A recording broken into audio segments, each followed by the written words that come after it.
nos quedamos con los diferentes tratamientos para la depresión unipolar. Entonces mencioné que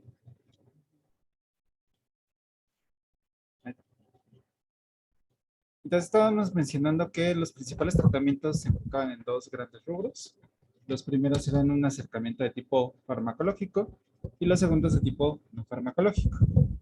Entonces, en esta modificación, por ejemplo, tanto de la alimentación, inclusive el tratamiento de ejercicio o el acercamiento hacia las personas para, digamos, poder tener una perspectiva distinta sobre el problema que afronta una persona con depresión, llegan a ser las terapias más importantes. Sin embargo, ¿cómo podemos apoyar de manera farmacológica?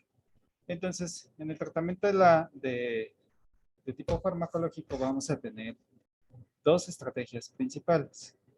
Primero, aumentar los niveles de serotonina, por lo menos aumentar el tiempo de vida media de este neurotransmisor, aumentar, aunque no demasiado, los niveles de norepinefrina, sobre todo mantenerlos en un balance para dar esta energía y esta estimulación correcta y prevenir la degradación.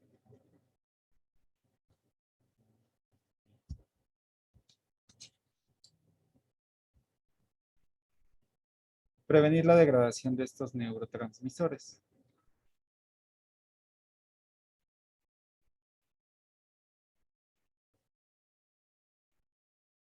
Entonces, para ello vamos a enfocarlos un poquito más en este esquema.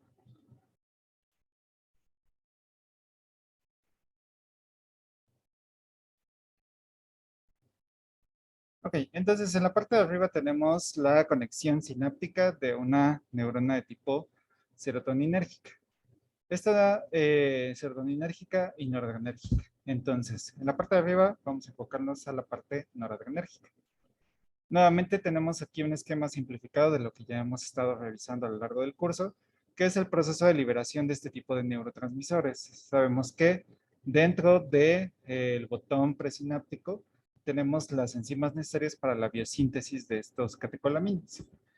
Se necesitan empaquetar y finalmente liberar al espacio presináptico para que puedan tener su efecto ya sea a nivel posináptico, es decir, con la neurona siguiente, y que inclusive podemos tener algunos elementos que puedan actuar de manera presináptica, que normalmente son estos efectos inhibitorios. Entonces, muchas de las neuronas no solamente poseen algún tipo de receptor, como es el caso de aquí. Es decir, podemos tener receptores tanto de tipo adrenérgico alfa 2, sabemos que son inhibitorios, pero también podemos tener receptores serotoninérgicos 5-HT1. Okay. Entonces, podemos tener estos receptores tanto de adrenalina como de serotonina. Y a nivel posináptico, pues bueno, podemos tener efectos que están acoplados principalmente a proteínas GQ. Entonces ahorita vamos a hablar un poco más acerca de este mecanismo. De igual manera, habíamos visto que los sistemas que permitían la recaptura van a ser, para el caso de norepinefrina, los transportadores NET. Y ahora, si nos enfocamos un poquito más abajo, vemos que tenemos un esquema muy similar. Tenemos una neurona serotoninérgica que nuevamente necesita ser empaquetada en vesículas, liberarse al espacio presináptico y de aquí podemos tener receptores tanto de tipo serotoninérgico 5-HT1, que son inhibitorios, o podemos tener también receptores de diferentes familias. En este esquema está representado que se encuentran receptores 5-HT1 también. Sin embargo, podemos tener 5-HT2, 5-HT3 o 5-HT4, ¿no? Y de igual manera, tenemos un sistema de recaptura de serotonina, que para esto la proteína encargada de esta reabsorción de serotonina va a ser la proteína SERT, que nuevamente viene del nombre de transportador de serotonina. Entonces son como los mismos sistemas de manera similar. De igual manera, en este esquema podemos ver que parte de la degradación de esta norepinefrina y serotonina va a estar encargada por las enzimas monoaminoxidasa. Si recordamos, las enzimas monoaminoxidasas son las principales que se van a encargar de la degradación de estas monoaminas. Entonces, si recordamos un poco más acerca de la estructura de la serotonina, recordemos que tenemos un grupo amino único. Entonces, esta monoaminoxidasa es capaz de facilitar la degradación tanto de norepinefrina como de serotonina. Para el caso, por ejemplo, de la COMT, que habíamos visto que es un inhibidor del grupo catecol, si recordamos, la serotonina tiene nada más un solo hidroxilo. Entonces, no es susceptible para ser degradada directamente por la COMT. Sin embargo, para el caso de la norepinefrina, sí es el caso, como ya lo habíamos visto. Entonces, esto les digo solamente para simplificar este esquema. Les decía que las estrategias para mejorar o para tener un mejor tratamiento para prevenir la depresión es aumentar directamente los niveles de serotonina o de norepinefrina y a su vez prevenir la degradación. Entonces, ¿qué estrategias podemos tener? Tenemos aquí en este esquema 3 tipos de mecanismos posibles. Primeramente podemos inhibir los sistemas de recaptura tanto de serotonina como de norepinefrina. Entonces, ¿esto qué va a permitir? Que la norepinefrina y serotonina se encuentren por más tiempo en el espacio presináptico y así puedan regular sus efectos fisiológicos. Cabe destacar, como ya les había mencionado, que este es un tipo de inhibición es un tipo de inhibición indirecta. ¿Qué quiere decir? Que no estamos jugando con los niveles de biosíntesis de estos neurotransmisores. Lo único que estamos haciendo es que esta serotonina viva un poco más de tiempo en el espacio presináptico. Y esto va a permitir que los niveles que pueda producir el organismo se mantengan de manera constante y no estemos jugando con los niveles de producción, porque ya sabemos que eso puede generar tanto síndrome de abstinencia, puede generar resistencia o desensibilización por parte de los receptores y estos mecanismos tanto de internalización como de taquifilaxia. Entonces, el hecho de que solamente estemos permitiendo que los mismos niveles de neurotransmisor se encuentren funcionando, va a garantizar que los efectos sean, digamos, que no haya tantos efectos de desensibilización. Sin embargo, como también les había mencionado al inicio del curso, que este tipo de inhibición, una de las principales características que se genera es que no vamos a tener una potencia muy fuerte. Es decir, siempre va a ser un poco moderada. Adelante, Denise. Profe, le iba a preguntar algo. Es que en el examen había puesto, y ahorita que estaba diciendo lo de la MAO, había Ajá, una pregunta que decía que si inhibíamos la MAO y se administraba reserpina, ajá, preguntaba que qué ocurría ajá, con el neurotransmisor. ajá. Entonces, no sé, se me ocurrió preguntarle ahorita porque tuve duda ahí. Sí, ok, vamos a explicarla rápidamente. Entonces, tenemos aquí la norepinefrina, tenemos nuestra vesícula y nuestro transportador de norepinefrina, el BMAT.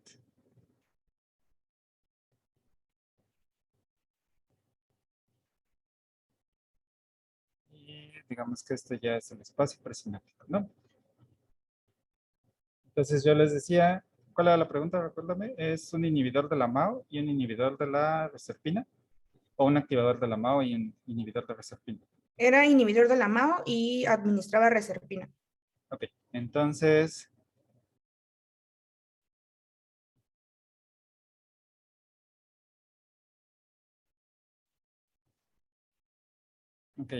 reserpina previene, bueno, inhibe al transportador vesicular. Y por otro lado tenemos aquí al inhibidor de la MAO. Entonces, ¿qué es lo que va a pasar? Pues prácticamente toda la norepinefrina se va a quedar estancada aquí. Ah,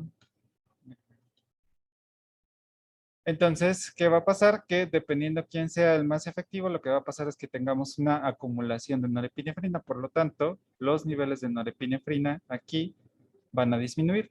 A nivel general, ¿qué es lo que se espera? Que los efectos adrenérgicos disminuyan, es decir, todos los niveles, tanto a nivel cardiovascular, respiratorio y metabólico, vayan disminuyendo porque vamos a tener un déficit de norepinefrina y todo se va a empezar a acumular en ese punto. De igual manera, también lo que se va a observar es que pueda haber una degradación, ya sea, por ejemplo, por otro mecanismo, ya sea parte de la COMT, que pueda empezar a degradar fácilmente aquí la norepinefrina. Entonces, inicialmente vamos a tener un déficit. Entonces, Siempre que les ponga como un ejercicio así, hagan más o menos como este diagramita, vean dónde se encuentran los inhibidores y entonces dónde se van a acumular o cómo va a ser esta trayectoria. Es decir, tal vez la primera carga sí llegue para acá, podamos inclusive reabsorbernos por algún transportador net. Entonces esta norepinefrina va a poder entrar acá. Sin embargo, ya no va a volver a poder salir porque este transportador vesicular está bloqueado y además de eso tenemos una disminución de la degradación. Entonces simplemente lo que va a pasar es que toda la norepinefrina intacta se va a quedar acumulada en este punto. ¿Sí? Más o menos. Sí, profe, gracias. Sí, entonces siempre vean eso. Por ejemplo, si yo les hubiera dicho que tenemos un inhibidor de, no sé, un inhibidor de NET y un inhibidor de MAO, pues simplemente ver qué es lo que va a pasar o cuál sería el posible escenario. En este caso lo que va a pasar es que la norepinefrina que queda aquí va a ser degradada y la norepinefrina que queda aquí, como está inhibido por el transportador NET, pues se va a quedar acumulada en el espacio presináptico. Y en este caso vamos a tener como que una racha importante de un efecto excitatorio, pero después simplemente pues ya no va a haber hasta que tengamos otro ciclo de biosíntesis, ¿no? Entonces casi siempre como que vean más o menos ese diagrama, pongan las flechitas y vean dónde se va a acumular más y por ende qué efectos esperan observar.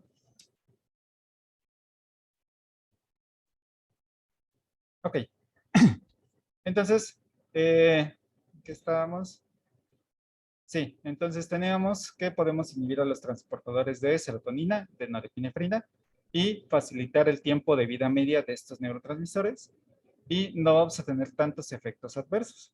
Entonces, esa sería como una estrategia. Podemos ayudarnos también, como en este caso, de utilizar un inhibidor de la MAO para que lo poquito o mucho que pueda entrar en este espacio presináptico no sea degradado. Entonces, hay varios posibles escenarios a nivel fisiológico de una persona con depresión.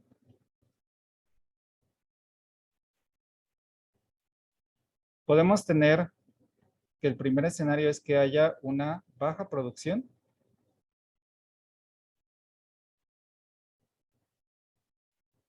de serotonina,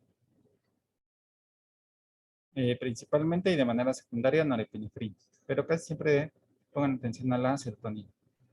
El 2 es que tengamos eh,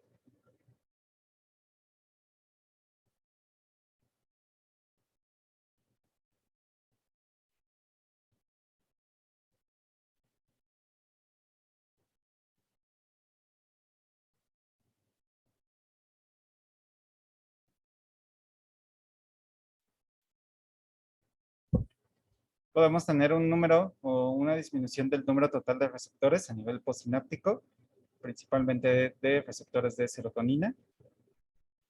Y también puede ser que exista algún tipo de polimorfismo donde la persona tenga un exceso de actividad o tenga un poco más sensible la actividad de la monoaminoxidasa, principalmente de la monoaminoxidasa de tipo B. Recordemos que la MAO A se va a encontrar en la periferia y la MAO B se va a encontrar en sistema nervioso central. Entonces, prácticamente quien va a tener mayor impacto va a ser la monoaminoxidasa de tipo B. Entonces, estos tres tipos de condiciones pueden estar asociadas con una persona que tiene depresión. Entonces, lo único que queremos hacer es mejorar o incrementar, eh, este, incrementar el número de moléculas de serotonina que pueda estar directamente presente en la membrana postsináptica. Entonces, para eso hay que cuidar mucho a esta serotonina. Entonces, tenemos que buscar estrategias que nos permitan directamente mantener los niveles de serotonina de manera óptima para que pueda tener un efecto y así por lo menos retrasar un poco estos episodios depresivos.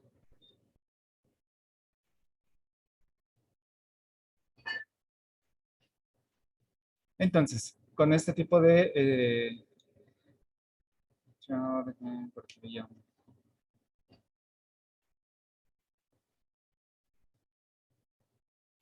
¿Cómo se cambian, cómo se causan estos cambios fisiológicos? Ok.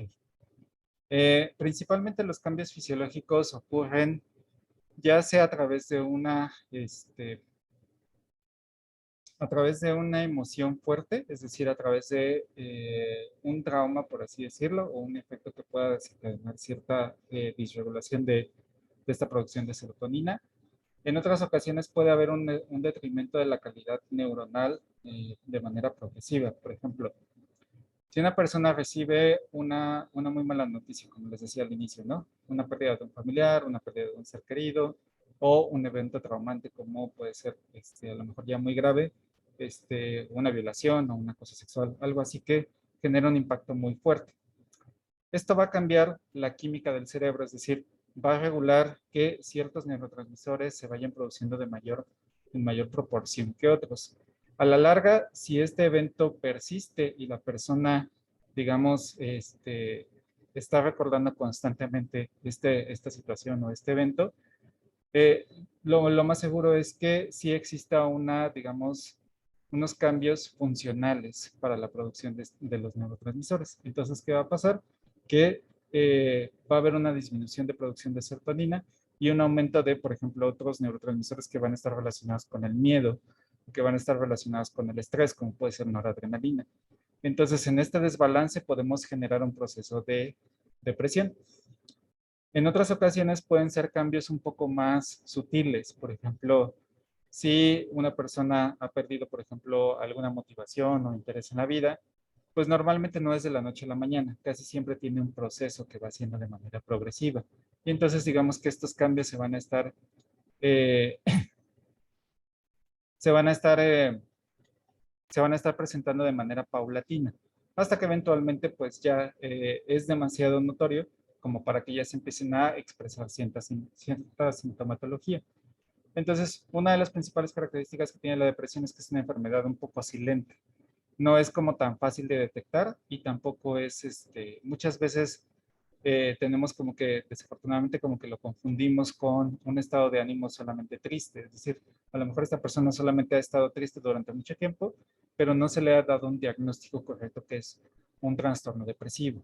Entonces, ahí es, digamos, como que tenemos que tener un poco más de atención a este tipo de detalles y sobre todo, como les decía en la clase anterior, no minimizar que realmente una persona puede estar en este tipo de situaciones y lo que normalmente hacemos es como creer que no hay nada mal, ¿no? Entonces, a veces tenemos como que este miedo a afrontar la presencia de ciertas enfermedades porque nuevamente están estigmatizadas para que nos indican que realmente podemos estar haciendo algo mal, pero realmente no, simplemente es un cambio fisiológico que puede ocurrir de manera progresiva, que eventualmente está ahí la situación, pero que afortunadamente no es irreversible. Tenemos estrategias que podemos ayudar a normalizar estos niveles.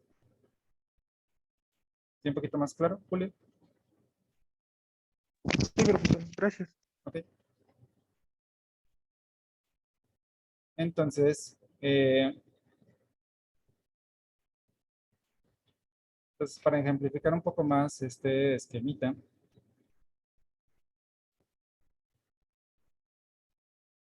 vamos con el primer caso.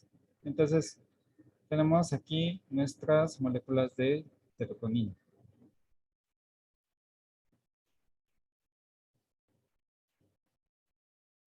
Están empaquetadas y se liberan en el espacio presináptico. Y de aquí podemos tener efectos 5-HT2, 5-HT1, etcétera, ¿no? Entonces, supongamos que una persona, vamos a poner un estímulo.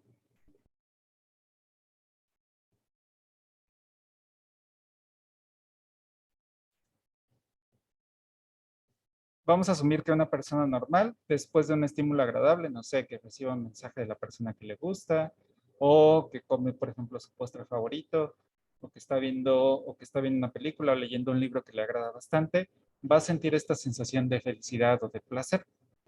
Entonces, este estímulo agradable posiblemente libere cierta cantidad de serotonina. Si le ponemos en números, vamos a asumir que libera 10 moléculas de serotonina por cada estímulo feliz o estímulo agradable que recibe esta persona. Entonces, este nivel de liberación de serotonina es suficiente como para tener una percepción agradable sobre la situación. Posiblemente no sea tan extraordinario como, por ejemplo, no sé, a lo mejor un evento muy feliz, como puede ser su cumpleaños, o como puede ser, por ejemplo, su fecha de graduación, o, no sé, alguna fiesta, donde a lo mejor ahí sí, digamos, el evento es tan fuerte que podemos liberar 20 moléculas de serotonina. Entonces, casi siempre estamos como con los niveles bajitos, que nos dan un estímulo que nos va manteniendo como a flote día a día, pero tenemos este nivel adecuado. Entonces, supongamos que una persona con depresión,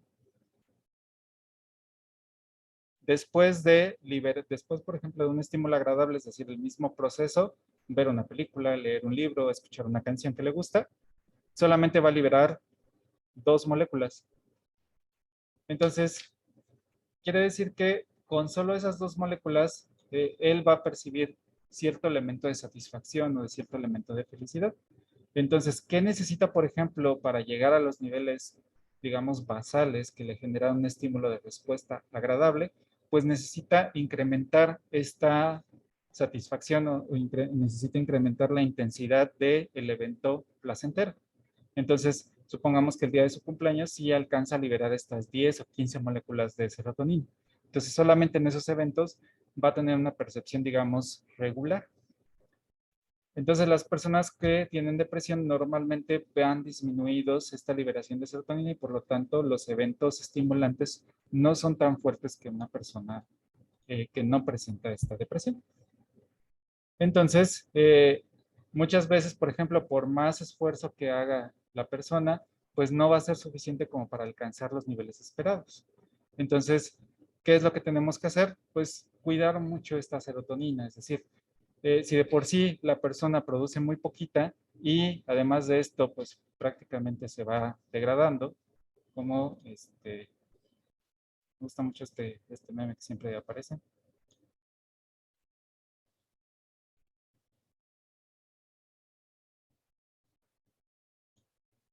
Entonces, normalmente, ¿qué es lo que pasa? Que produce poquita y después de eso se recaptura y eventualmente se va a degradar. Entonces, ¿qué es lo que tenemos que hacer para cuidar estos elementos? Pues si de por sí la persona produce poquita serotonina, pues hay que cuidarla. Entonces, hay que prevenir que, o bueno, o por lo menos garantizar que la serotonina se mantenga por más tiempo en el espacio presináptico y a pesar de que el estímulo no sea tan fuerte, pero sí que por lo menos pueda incrementar la duración de este estímulo. Entonces, para ello necesitamos inhibir a los transportadores de recaptura para que aumente su tiempo de vida media en el espacio presináptico.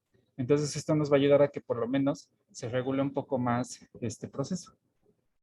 Entonces, ese es como el primer mecanismo. El segundo mecanismo,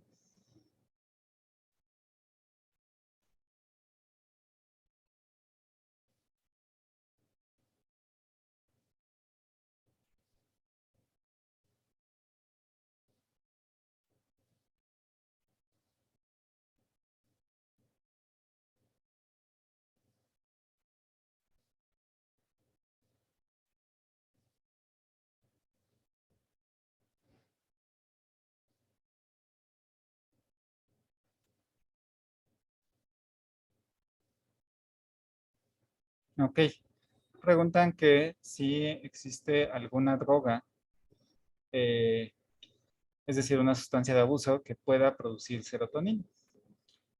Porque muchas veces se ha visto que, por ejemplo, personas que tienen depresión recurren a estas drogas o estas sustancias ilícitas para, digamos, poder estimular estos elementos.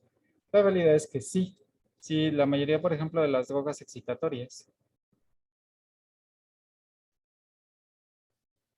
como por ejemplo las metanfetaminas, inclusive parte de la cocaína. ¿Qué más? Ah, un poco puede regular un poco el LSD, aunque el LSD tiene otras características particulares, pero el LSD es altamente serotoninérgico. Ah, solamente que el LSD más que nada es un buen agente alucinógeno. No es tanto que libere, sino que estimula mucho los receptores. Entonces es como de las drogas más potentes para generar alucinaciones. ¿Qué hacen estos elementos? Las metanfetaminas ya habíamos visto que tienen cierto, previenen la recaptura de adrenalina y también tienen cierto agonismo de tipo serotoninérgico. Y la cocaína se encarga de prevenir la recaptura de noradrenalina.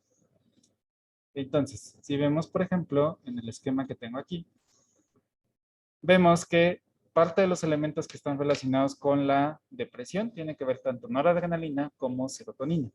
Noradrenalina lo que nos va a dar es este aumento de energía, nos va a dar esta capacidad de concentración, esta capacidad de respuesta física para poder hacer cosas, esta como parte de motivación. La serotonina nos va a dar parte de la concentración, este sentimiento placentero, este sentimiento como agradable, nos va a dar la parte de serotonina. La mayoría de los antidepresivos, dependiendo de cómo sea el esquema de la persona, puede ser que solamente se encargue de regular los estados de ánimo, que van a ser efectos serotoninérgicos netamente, o podamos tener efectos a nivel de noradrenalina para dar este estímulo y mejorar la respuesta a cierto tipo de, o dar esta energía extra para que pueda, digamos, esforzar, para que pueda funcionar mejor o desempeñarse mejor en las actividades. Entonces, la mayoría de las drogas lo que hacen es simular los mecanismos de los tratamientos antidepresivos. Digamos que es como un shot un poco más fuerte que va, digamos, como a tranquilizar a estas personas, pero desafortunadamente como es un estímulo muy fuerte y muy rápido, pues sí existe esta sensación de relajación, esta sensación placentera que se puede como mimetizar, como que sí existe un tratamiento. Sin embargo, no pueden utilizarse a largo plazo, porque realmente tenemos ya muchos efectos rebote, tenemos estos efectos de sensibilización y sobre todo síndrome de abstinencia. Entonces, como no están reguladas tanto la cantidad, tanto la calidad, por ejemplo, de estas drogas, muchas veces pueden ser de diferentes proveedores y cada uno tenga mayor o menor porcentaje, porque recordemos que la mayoría de las drogas están diluidas, entonces nunca vamos a garantizar que exista una dosificación correcta. Entonces, digamos, a corto plazo sí van a ayudar a como sentirse bien, pero no es una forma farmacéutica que pueda recurrir a este tipo de procesos. El tabaco. Sí, el tabaco también ayuda un poco a relajar. Sin embargo, ahí es un poco más mecanismo de acetilcolina. Entonces, sí ayuda, eventualmente, como les decía, en el cerebro, si estimulamos un neurotransmisor, vamos a estimular a varios. Sin embargo, es como muy indirecto. Es decir, para poder generar un tratamiento correcto, necesitaríamos, por ejemplo, fumar una cajetilla entera para más o menos regular los niveles de serotonina que necesitamos. Entonces, sí ayuda, pero es un tratamiento, digamos, indirecto, ¿no? Y a la larga trae más efectos adversos que puede, número uno, detrimentar la calidad de la salud de la persona. Y número dos, estamos generando más problemas que soluciones. Entonces ayudan, pero no es como la estrategia correcta.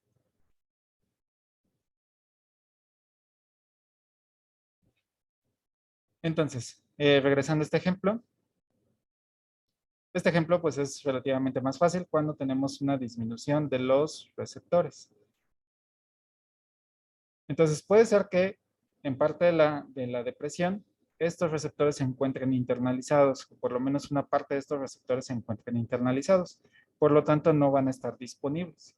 Entonces, si una persona, supongamos, no tiene problemas con la producción de serotonina, pero tiene problemas con el número de receptores totales.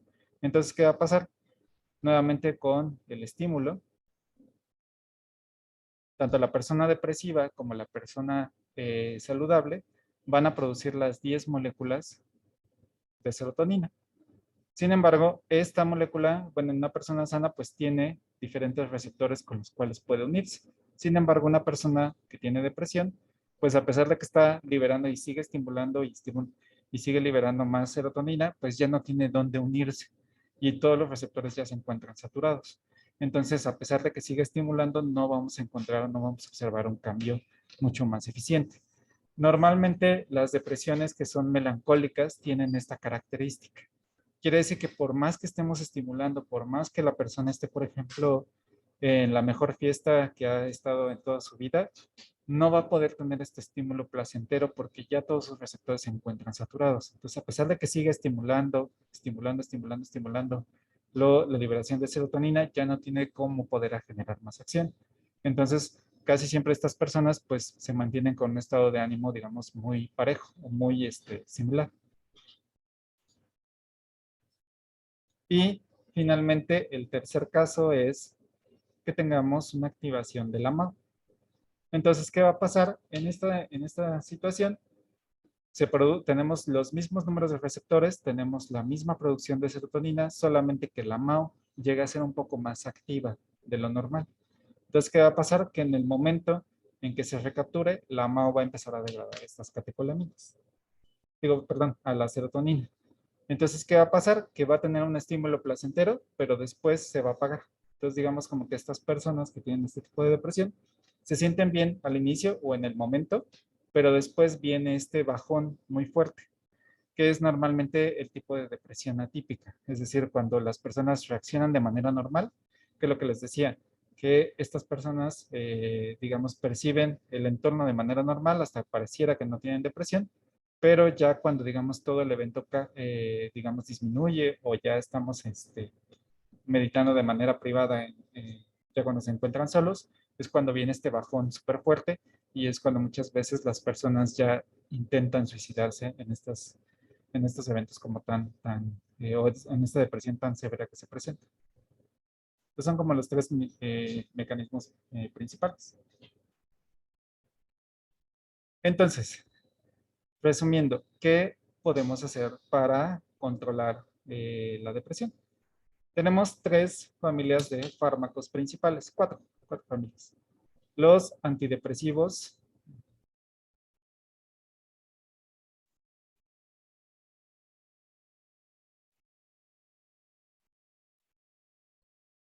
tricíclicos. Los antidepresivos tricíclicos van a ser inhibidores del transportador NET, CERT, y también son antagonistas adrenérgicos. Principalmente van a ser antagonistas adrenérgicos alfa 1, perdón. Alfa 1.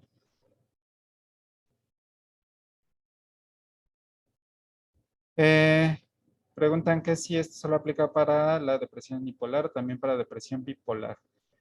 Se ha visto que algunos mecanismos de depresión unipolar sí se siguen explorando en la depresión bipolar, en los trastornos bipolares. Digamos que ahí tenemos alteraciones en dos bandos distintos, que lo vamos a ver un poquito más adelante.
Profe, una pregunta, ¿por qué antagoniza los receptores alfa 1?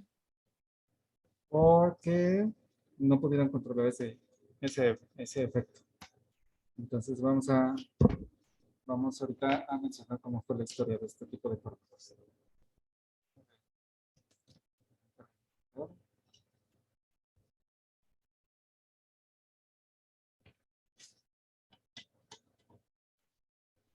Bien, entonces, la primera línea de tratamientos que se diseñaron fueron los antidepresivos tricíclicos. Los antidepresivos tricíclicos se veía que tenían un efecto importante, fueron la primera estrategia que se utilizó. Entonces, ¿qué se hacían? Que inhibían los transportadores de norepinefrina, serotonina, pero pues también se dieron cuenta que tenía efectos antagónicos sobre los receptores alfa 1. ¿Cuáles creen que sean los efectos adversos principales de este tipo de fármacos? ¿O qué esperarían observar con el tratamiento de este tipo de moléculas? Disminución de la frecuencia cardíaca y de la presión, ¿no? Exactamente. Uno de los principales problemas que tienen este tipo de fármacos es que vamos a tener alteraciones también a nivel periférico. Es decir, sí van a tener efectos benéficos sobre los procesos de depresión. Sin embargo, también vamos a tener efectos metabólicos importantes. Entonces, son buenos fármacos, se siguen utilizando hoy en día, sin embargo, no son la primera línea de tratamiento. Casi siempre se utilizan este tipo de fármacos cuando algunos tratamientos un poco más efectivos dejan o el paciente nota cierta resistencia al uso de estos tratamientos. Entonces, fueron la primera línea, todavía se siguen utilizando porque son muy potentes, pero pues tenemos estos efectos adversos. Entonces hay que cuidar mucho, hay que darle la indicación al paciente de que realmente cuide mucho su salud, sobre todo cardiovascular, para evitar que, por ejemplo, podamos tener un incremento de peso, problemas cardiovasculares importantes como presencia de arritmias o inclusive insuficiencia cardíaca, que eventualmente puede llegar a un paro cardíaco. Entonces es como la primera línea que se diseñó. Después tenemos a los inhibidores de tipo no selectivo de los receptores de norepinefrina, de los transportadores de norepinefrina y de serotonina. Como su nombre lo indica y como está aquí representado, solamente van a inhibir tanto al NET como al CERT. Por lo tanto, vamos a tener un disparo, un incremento tanto de norepinefrina como de serotonina. Entonces, con esto que les estaba mencionando, queremos regular la norepinefrina cuando necesitemos esta energía extra, cuando veamos que la persona se encuentra en una depresión melancólica o en una distimia donde realmente ya la persona está sin ganas prácticamente de hacer nada, es decir, que no quiera hacer ninguna actividad, que tenga pérdida de motivación total, que inclusive, por ejemplo, en sus actividades del día a día no quiera hacer nada. Muchas veces los psiquiatras o psicólogos y psiquiatras recomiendan utilizar este tipo de tratamientos para dar esta energía extra y para mejorar la capacidad de concentración. Después, la tercera línea que se desarrolló, inclusive un poquito mejorando un poco más a esta familia de fármacos, están los inhibidores selectivos de serotonina. Entonces, estos fármacos, como su nombre lo indica, solamente van a regular el transportador CERT. Entonces, vamos a permitir que esta serotonina viva por más tiempo y se mantenga un poco más estable. Entonces, los inhibidores selectivos de serotonina son la primera línea de tratamiento. Entonces son prácticamente los más utilizados hoy en día y son los que se han observado que tienen mayor respuesta. También el hecho de que sean selectivos para serotonina y de que no generen ningún tipo de antagonismo hacia otros tipos de receptores va a garantizar que no tengamos tantos efectos adversos. Sí, llegan a ser un poco más caros. Dependiendo, ahorita vamos a ver, supongo que también hay unos que son súper más que inclusive están solamente enfocándose en uno de los enantiómeros. Esos sí todavía son un poco más caros.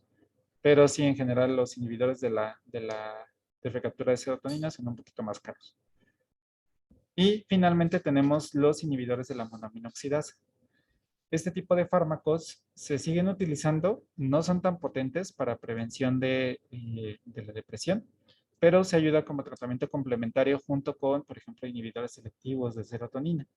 Solamente que los inhibidores de la monoaminoxidasa tienen un pequeño detalle, que es que hay que cuidar mucho la alimentación, porque muchas moléculas, muchos aminoácidos que adquirimos, por ejemplo, por la dieta, sobre todo con alimentos cárnicos y lácteos, son metabolizados por la MAO.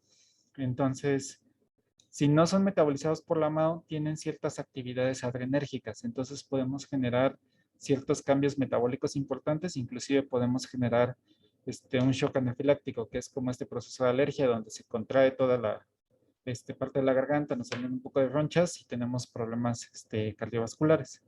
Entonces, se recomienda que, por ejemplo, si están con tratamientos de la MAO, inhibidores de la MAO, cuiden mucho su alimentación o evitar, por ejemplo, muchos productos vegetales ricos, por ejemplo, en soya, que también tienen gran cantidad de estos compuestos que son metabolizados por la MAO.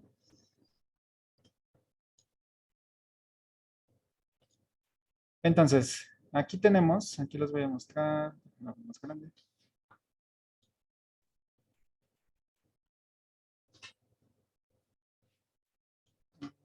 Ok, Ok, entonces, bueno, primero, entonces, vean, aquí tenemos un listado de los principales fármacos antidepresivos. En este punto, lo que estamos viendo ahí en la tablita es la constante de inhibición de los diferentes tipos de receptores. Por ejemplo, no, creo que esta no era la que quería.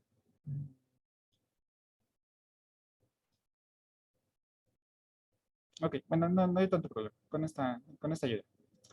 Eh, por ejemplo, en esta parte tenemos, número uno, qué tipo de transportador es el que está modificándose. Por ejemplo, la doxepina, que es uno de los más utilizados, o la imipramina, que es uno de los principales antidepresivos. Tenemos efectos tanto a nivel noradrenérgico como a nivel serotoninérgico. Sin embargo, hay que prestar un poco de atención hacia los efectos adversos. Entonces vemos que tenemos, por ejemplo, la presencia de efectos convulsionantes, nuevamente porque estamos sobreexcitando el cerebro. Podemos generar ciertos efectos sedantes. Esto es principalmente si tienen efectos, además de noradrenalina y serotonina, tienen ciertos efectos antagónicos sobre receptores de histamina. Entonces, si vemos que tiene modificación sobre histamina, vamos a generar estos efectos de sedación. También podemos ver que tiene cambios importantes sobre la hipotensión y efectos anticolinérgicos. Nuevamente porque los primeros antidepresivos tricíclicos son bastante poco selectivos para los transportadores, es decir, pueden regular la inhibición de otro tipo de receptores como de acetilcolina o de histamina, generando ciertos efectos metabólicos importantes.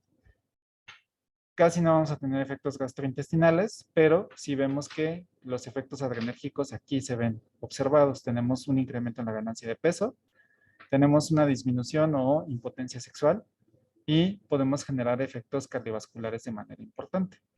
Entonces, este tipo de fármacos, como les decía, son muy potentes, sin embargo, dada su poca selectividad, vamos a tener efectos metabólicos generales a nivel periférico. Y entonces muchas veces esto limita mucho su uso, sobre todo a largo plazo. Porque si esta persona, por ejemplo, empieza a ganar mucho peso con el tratamiento, pues obviamente puede afectar a su percepción de su persona y entonces podemos acrecentar estos efectos depresivos sobre la misma persona. Además de que empezamos a poner en riesgo su salud porque llega a ser un poco más susceptible de que pueda tener estos problemas cardiovasculares como infarto al miocardio, presencia de arritmias cardíacas. Entonces eso no es tan bien, no es tan adecuado. ¿Qué pasa ahora, por ejemplo, con los fármacos que son selectivos solamente para serotonina? Vean que prácticamente efectos como agitación se ven prácticamente abatidos. Sí tenemos presencia, pero es muy poquito. Convulsiones prácticamente son nulas. Son prácticamente nulas en todos los aspectos. No vamos a generar cambios a nivel periférico porque no estamos regulando sobre adrenalina.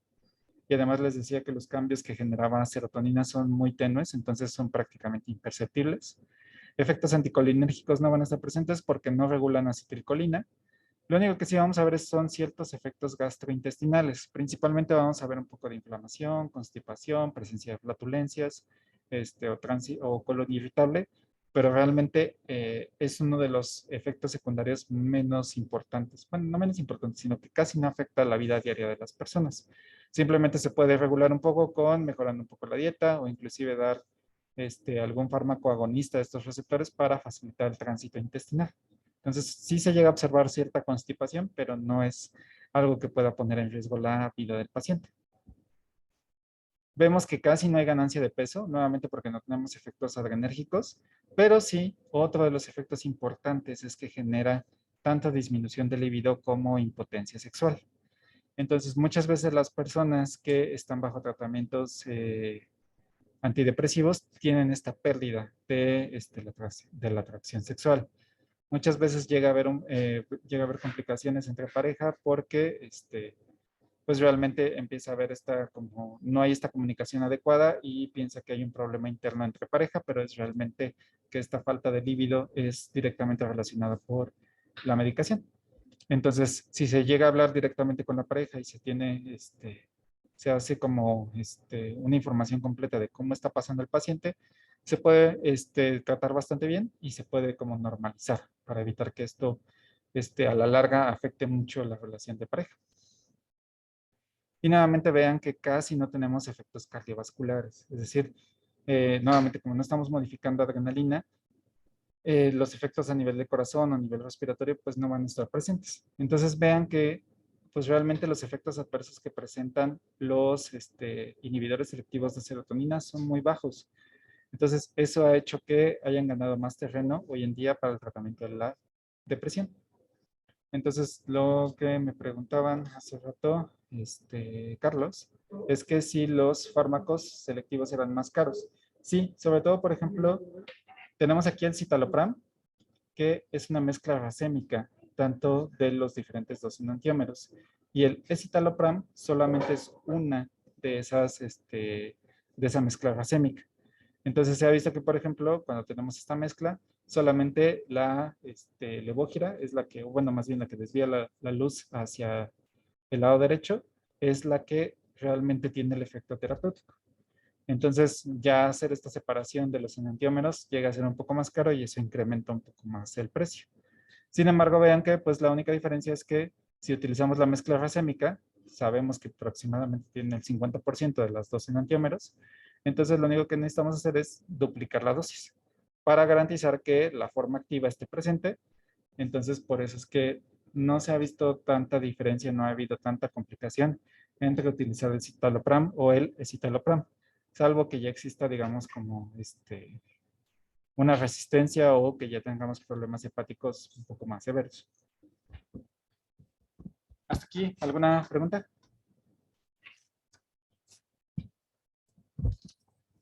Sí, yo tengo una pregunta. O sea, cómo haría la separación del racemato? Para la separación del racemato hay dos mecanismos. El más sencillo es utilizar una síntesis que sea estereoselectiva, es decir, que solamente nos dé uno de los dos racematos. Normalmente se ha intentado como mejorar esta parte para que se utilizan sobre todo disolventes quirales. Sí, son prácticamente sustratos quirales, disolventes quirales, y en un ambiente donde se controla exactamente la reacción para facilitar sobre todo la producción de uno de los dos elementos. La otra, que es un poco también sencilla, pero un poco más cara, es utilizar columnas quirales. Entonces, estas columnas quirales se encargan directamente de hacer la separación de uno de los dos. Entonces, en una se queda retenido el enantiómero que no nos interesa, mientras que el otro pasa fácilmente por este sílica. Pero sí, es una de las complicaciones que existe, esta separación de los hematos. Sobre todo más cuando son de tipo no constitucional.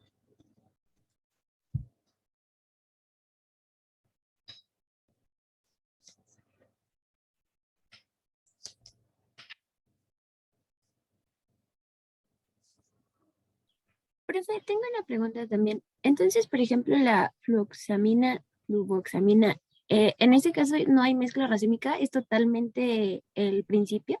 Sí, Bueno, sí, exactamente.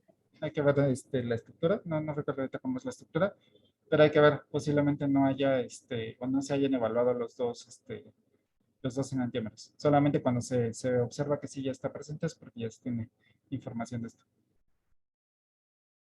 ok, gracias, profe. Ujú. Ok, entonces, por ejemplo, aquí tenemos otros ejemplos de fármacos que se llegan a utilizar. Es la misma, es como la continuación de la tablita. Entonces, tenemos aquí algunos antidepresivos atípicos, es decir, que pueden regular la liberación de otros neurotransmisores, como el bupropión, que puede regular cierta liberación de dopamina y norepinefrina, la duloxetina, que es un inhibidor de tipo tanto del transportador de norepinefrina y serotonina, o la trazodona, que es un antagonista directamente de tipo serotoninérgico. A ver, creo que tenemos una duda. Eh, entonces vean que dependiendo qué es lo que estemos regulando, vamos a ver los efectos distintos. Puede ser que, por ejemplo, los efectos gastrointestinales sigan presentes, pero dependiendo de la potencia de estos fármacos, ya sea que vamos a ver efectos a nivel gastrointestinal o a nivel metabólico. Entonces vean que la mayoría, por ejemplo, de los inhibidores, tanto no selectivos como selectivos, ya casi no tienen efectos ni sedantes ni anticolinérgicos. que esa es una de las principales ventajas que tienen sobre los tratamientos de inhibidores tricíclicos, que estos sí podían generar efectos sedantes importantes, inclusive podían generar convulsiones. Entonces, prácticamente se ha enfocado mucho en garantizar la seguridad de este tipo de tratamientos. Algo que sí hay que considerar es que los efectos que se observan de este tipo de fármacos no son inmediatos. Es decir, para que una persona que esté medicando llegue a presentar ciertos cambios fisiológicos, normalmente tarda entre 3 y 4 meses, inclusive hasta 6 meses. Entonces es un proceso lento, nuevamente, porque no estamos generando ningún tipo de antagonismo o agonismo de los receptores. Solamente estamos regulando los niveles de serotonina de manera normal. Entonces, muchas veces las personas se llegan a desesperar porque creen que el tratamiento no es efectivo. Entonces, piensan que, por ejemplo, llevan 6 meses con su terapeuta, les está dando un medicamento y creen que realmente no les está haciendo efecto. Y entonces, ¿qué pasa? Se desesperan, buscan o cambian de terapeuta. A lo mejor este terapeuta, como los ve un poco más estresados, les da un fármaco un poco más potente y entonces ya es donde empezamos a tener efectos, digamos, por combinación de fármacos, o la eficacia del tratamiento se ve disminuida mucho más porque empezamos de cero con cambios de tratamientos. Entonces, la recomendación es que nuevamente sean pacientes, que como les decía, no es inmediato los efectos o los tratamientos. Nuevamente esto, como les decía, es para normalizar o dar este estímulo a que el organismo pueda producir de mejor manera la serotonina.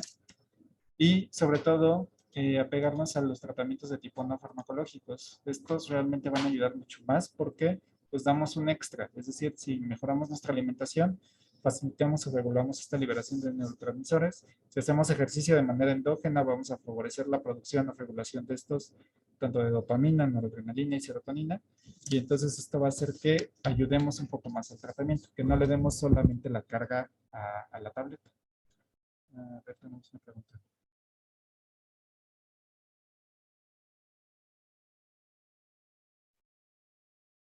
Ah, sí, sí, realmente, sí, los profes, no tenemos la capacidad para recetar, sobre todo porque no, se supone que no tenemos tanto conocimiento de fisiología, sobre todo de algunos efectos adversos, pero sí, sí, realmente tenemos un poco más de conocimiento de cómo funcionan y sobre todo, vemos estas condiciones, este tipo de características físicas.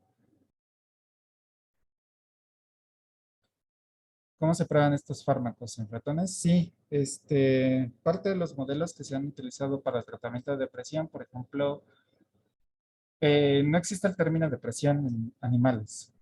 Uno de los términos que más se utilizan para la evaluación en modelos animales es, se le llama desesperanza.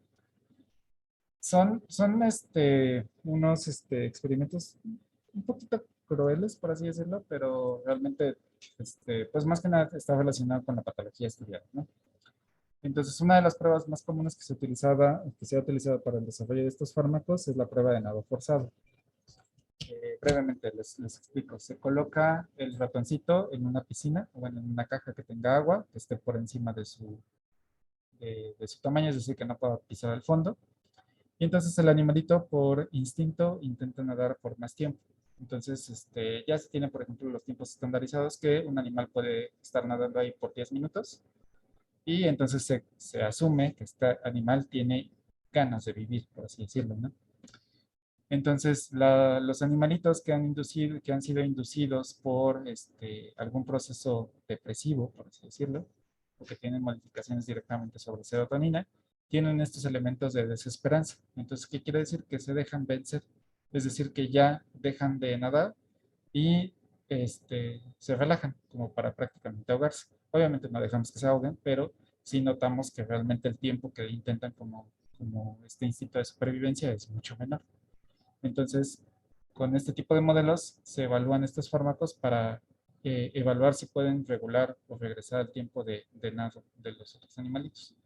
Otros son, por ejemplo, evaluar cómo son comportamientos, reflejos tipo Pavlov, donde se da un estímulo nocivo, se precondiciona al animalito de que va a recibir un estímulo nocivo y vemos qué tanto se comporta en cuestión de estos mecanismos de ansiedad. Sobre todo en depresión se observa un poco más estos mecanismos de ansiedad más que de depresión.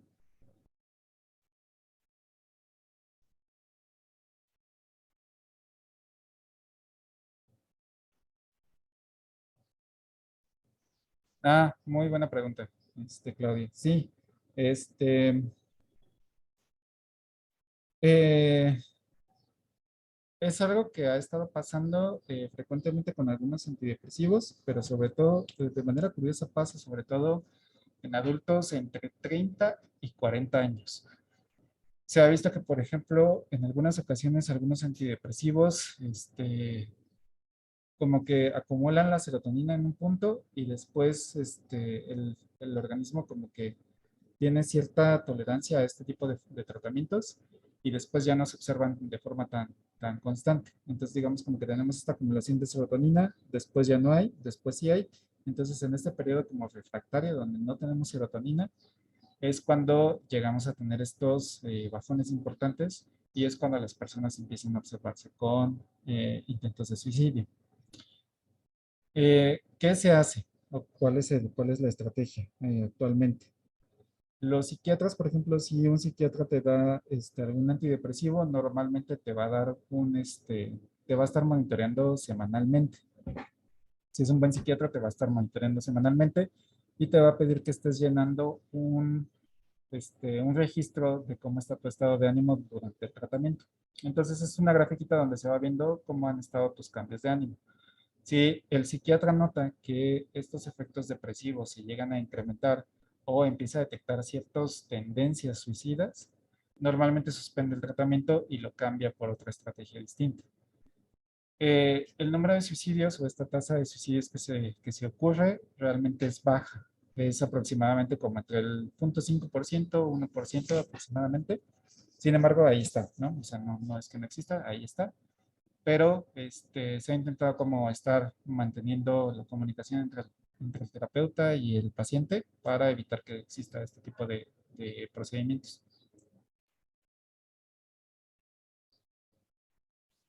No sé si más o menos respondí tu pregunta, Claudia. Ok. Sí, entonces, nuevamente, para igual para cerrar esta parte, estrategias es no se desesperen. Si están en tratamiento, no se desesperen, no va a ser mágico.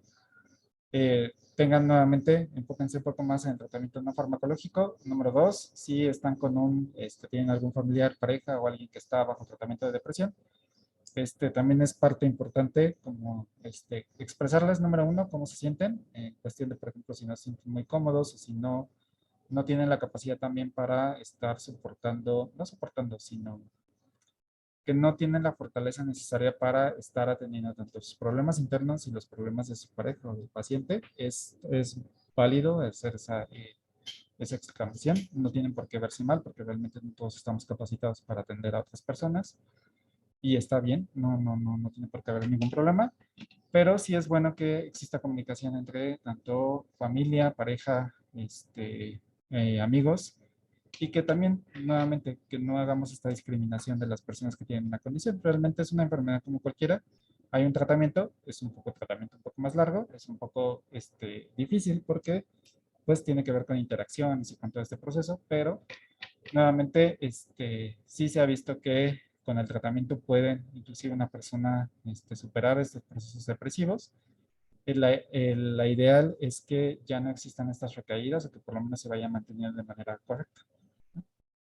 Entonces, pues casi siempre los tratamientos que siempre van a estar son los inhibidores selectivos de serotonina, que casi no tienen efectos adversos, más que los que ya mencionamos. Y si una persona llega a tener algunos otros trastornos o tienen alguna cierta intolerancia con los fármacos, entonces les darán un tratamiento extra. Normalmente los antidepresivos tricíclicos se les dan a personas que tengan trastorno bipolar o que tengan, por ejemplo, algún estado de esquizofrenia, que lo vamos a ver un poco más adelante. Porque estas personas tienen una química distinta a una persona que solamente tiene depresión bipolar. ¿Preguntas? ¿Dudas?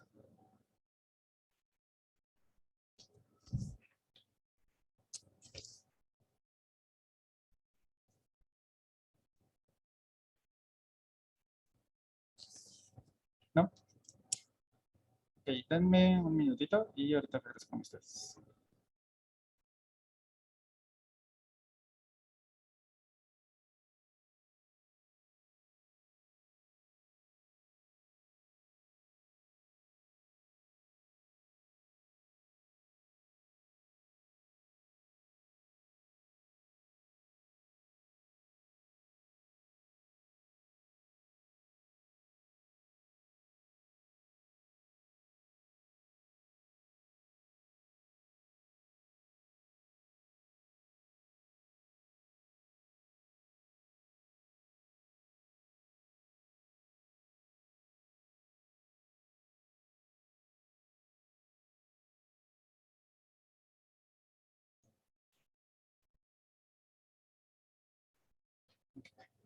Ok, bien, entonces ya nada más para terminar.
Vamos a hablar un poco acerca. Ok, preguntan.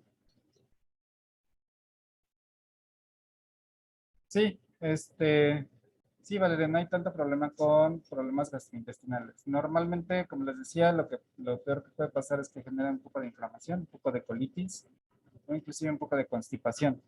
Y realmente hay muchos tratamientos que pueden acelerar el tránsito intestinal, ya sea, por ejemplo, algunos purgantes, por ejemplo, aceite de resina puede ayudar un poco al peristaltismo. Obviamente va a tener problemas como diarrea. Se pueden dar, por ejemplo, algunos agonistas de tipo serotoninérgico, como se me fue el nombre. Eh, el nombre de patente es Resotrans, pero se me olvidó el principio activo, te lo busco. Pero son agonistas de tipo serotoninérgico. Entonces, estos estimulan parte del peristaltismo. Entonces, se muestra porque sí son importantes en cuestión de que sí pueden generar cierta constipación y debe de estar consciente el paciente de que tiene que estar regulando un poco su dieta, ¿no? De no cargar demasiado o no utilizar alimentos con demasiada fibra para, eh, o inclusive tomar mucha agua para evitar que las heces fecales se acumulen y generemos este proceso de constipación. Pero sí, no hay tanto problema, puede llevar una vida normal. Exactamente, procalofrida. Muchas gracias, Carlos. Sí, es uno de los principales fármacos que estimulan el tránsito intestinal, es bastante efectivo, pero sí es muy potente. Sí, procalofrida. Eh, ok, entonces vamos a hablar un poco acerca del trastorno bipolar en estos 10 minutitos que nos quedan. Entonces, nuevamente, tenemos aquí en negro el proceso de cómo se vive una persona, digamos, normal, ¿no? Que tenemos procesos de excitación, procesos de inhibición, procesos de depresión, de manera normal. Una persona con trastorno bipolar, como su nombre lo indica, tiene estos bajos o estas disminuciones importantes que se llegan a confundir con depresión unipolar, porque realmente la persona se encuentra con ese, se encuentra en esa condición, ¿no? O sea, prácticamente son datos muy similares a una depresión. Sin embargo, después del proceso de depresión viene un proceso de manía. Entonces, en el proceso de manía, la persona se encuentra muy feliz, prácticamente se encuentra con mucha energía, prácticamente hiperactivo. Y realmente pues su estado de ánimo es todo lo contrario, ¿no? Se encuentra súper excitado, súper motivado, súper alegre. Entonces, realmente ya estamos como que en la otra cara de la moneda. Podrían preguntarse, pues, ¿qué tiene de malo ser feliz o por qué no está bien estar en un proceso de manía? El problema, por ejemplo, con estas personas que tienen manía es que llegan a tener acciones que son un tanto irresponsables o un tanto, por ejemplo, peligrosas, inclusive para ellos. De hecho, parte de las personas que tienen depresión, trastorno bipolar, llegan a tener muchas hospitalizaciones, pero no tanto por su condición mental, sino por las acciones físicas que hacen. Imaginemos, supongamos que uno de ustedes tiene depresión bipolar, ¿no? Entonces se siente muy triste porque no le está yendo bien en la escuela. Y entonces llega Semana Santa y dice, pues voy a aprovechar todo lo que pueda en mis vacaciones y me voy a ir directamente, voy a ir a Oaxaca, voy a ir a Zipolite y me voy a meter a nadar, a pesar de que nunca en mi vida sé nadar y saben cómo es más o menos las olas de esa playa, que son muy agresivas. Entonces van, se sienten con toda la confianza del mundo, van, se meten a nadar y desafortunadamente se ahogan porque realmente pues no tienen la condición, pero estaban tan motivados, estaban tan convencidos de que pueden hacer las cosas, de que realmente sufren accidentes. Entonces realmente una persona que tiene un estado de manía empieza a hacer acciones como deportes extremos, que dicen, me voy a meter a clases de alpinismo, me voy a meter a a nado con tiburones, me siento con suerte, voy a empezar a apostar todo lo que tengo de mi patrimonio y lo voy a apostar para un partido de fútbol. Entonces, ese tipo de acciones, digamos, apresuradas, se observan sobre todo en la fase de manía.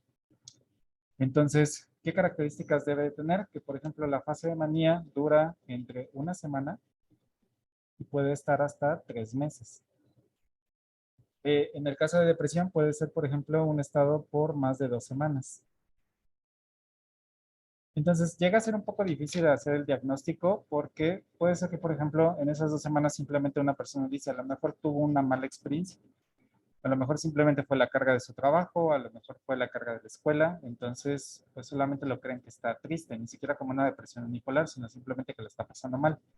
Y después, como ven que ya se recuperó, pues da la intención de que, o da este enfoque de que la persona sí se encuentra motivada y que ya prácticamente superó ese proceso de depresión. Entonces, pues prácticamente la fase de manía llega a ser un poco más peligrosa que la fase depresiva, porque la fase depresiva la podemos controlar de manera un poco mejor. Podemos utilizar antidepresivos, podemos estar monitoreando a la persona y evitar, pues, prácticamente que lleguemos a la parte más fea de la depresión, que es el suicidio. Entonces, si podemos controlar el suicidio de las personas con trastorno bipolar, prácticamente ya la tenemos ganada, porque preferimos tenerlos en un estado depresivo a tenerlos en un estado de manía donde prácticamente no podemos controlar. Entonces, esa es la condición de trastorno bipolar 1. Existe una condición distinta que se le llama trastorno bipolar tipo 2. Y aquí lo que podemos ver en rojo es que prácticamente los estados de manía son muy similares a los estados de una persona normal. Sí llegan a estar un poco elevados, pero no demasiado. Entonces aquí todavía dificulta más el diagnóstico de este tipo de personas, porque creemos que realmente ellos están bien o están muy felices. No tanto que tal vez como para hacer una acción tan arriesgada como un deporte extremo, pero sí van a estar, digamos, como que más estables. Entonces llega a ser un poco más difícil porque pareciera que solamente tiene un poco de o tendencias depresivas, pero no que tiene un trastorno bipolar. Entonces ese llega a ser un poco más difícil de identificar. Y tenemos el caso más drástico que es la ciclotimia, donde prácticamente aquí tenemos cambios que pueden ser de una semana en depresión, una semana en un estado de manía y después regresa a un estado de depresión. Entonces prácticamente estas personas sí están cambiando de ánimo. ¿Cuál es la causa del trastorno bipolar? Realmente se cree que es una condición genética, es decir, que realmente no hay una causa como tal. En algunos casos se cree que ha sido, por ejemplo, una contusión que ha tenido en la infancia. Otros creen que es parte de, por ejemplo, condiciones genéticas, que hay un cambio de química en el cerebro. No se sabe exactamente qué es lo que pasa. Lo que sí se ha visto es que, por ejemplo, tenemos en el estado depresivo, tenemos una sobreliberación, por ejemplo, de GABA, una disminución de serotonina y de noradrenalina. Y después, digamos que todo esto se incrementa directamente con el estado de manía. Entonces, prácticamente estamos jugando con la química del cerebro de manera constante. Entonces, algo también importante es que las personas con trastorno bipolar, eh, la terapia psicológica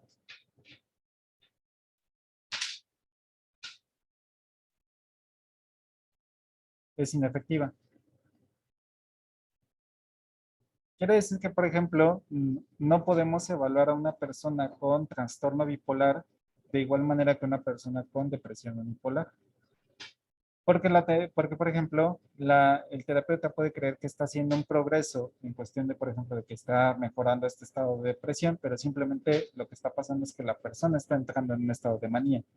Entonces el terapeuta se confía y cree que está haciendo un buen trabajo con esta persona, pero realmente es su condición fisiológica la que está mejorando, la que está dando este, por ejemplo, incremento en sus estados fisiológicos. Entonces prácticamente la terapia es inefectiva. Entonces, para hacer el diagnóstico, necesitamos identificar que haya 4 cambios, ya sea de manía,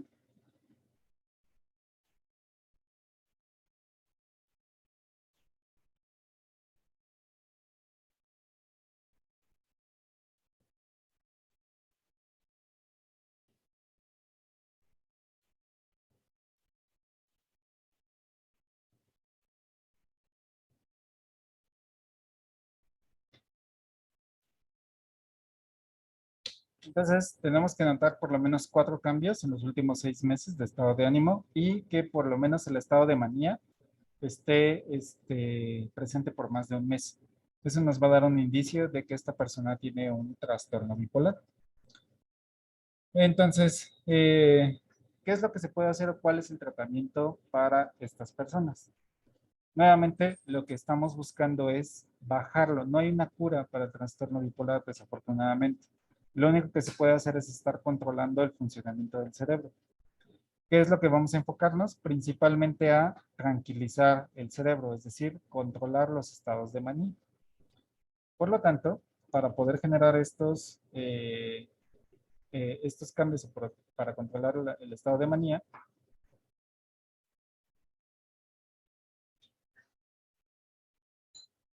vamos a utilizar benzodiazepinas.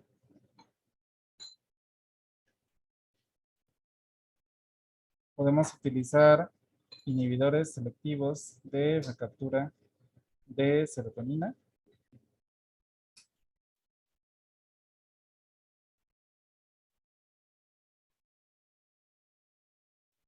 Sobre todo para los casos de depresión aguda.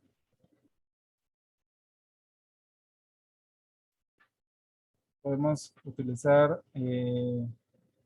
estabilizadores de ánimo.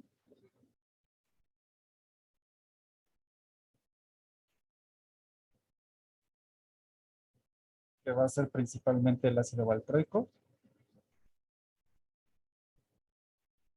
y el litio. Entonces, los estabilizadores de ánimo lo que se encargan es principalmente regular estos estados excitatorios, de estos estados afectivos de manía.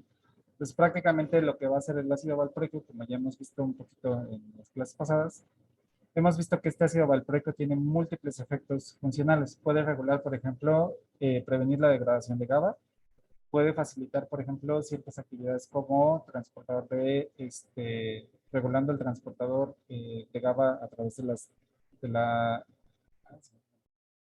eh,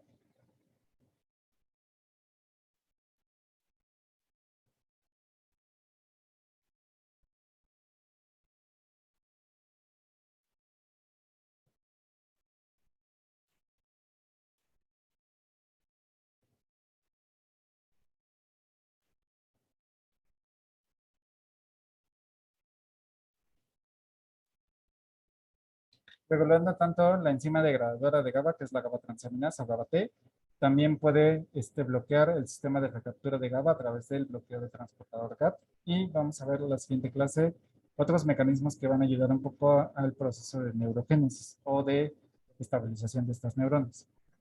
Entonces, de manera general, lo que vamos a hacer es tranquilizar un poco el sistema nervioso central y vamos a enfocarnos principalmente en el tratamiento con ácido valproico y litio. Pero creo que ya no me va a dar más tiempo. Entonces, creo que le dejamos hasta aquí y nos veríamos el día lunes. Sí, exactamente, Valeria. No, como no hay cura, realmente lo que estamos haciendo es un tratamiento paliativo, es decir, que controla la enfermedad, pero que no genera un proceso de cura. Y entonces eso complica un poco más la efectividad de este tipo de tratamientos.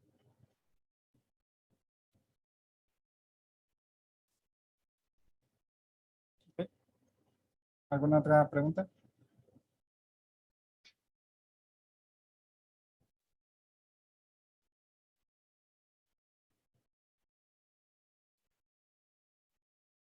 ¿No? Entonces, si no hay más preguntas, nos vemos la siguiente clase. Gracias, profe. Hasta luego. Hasta luego.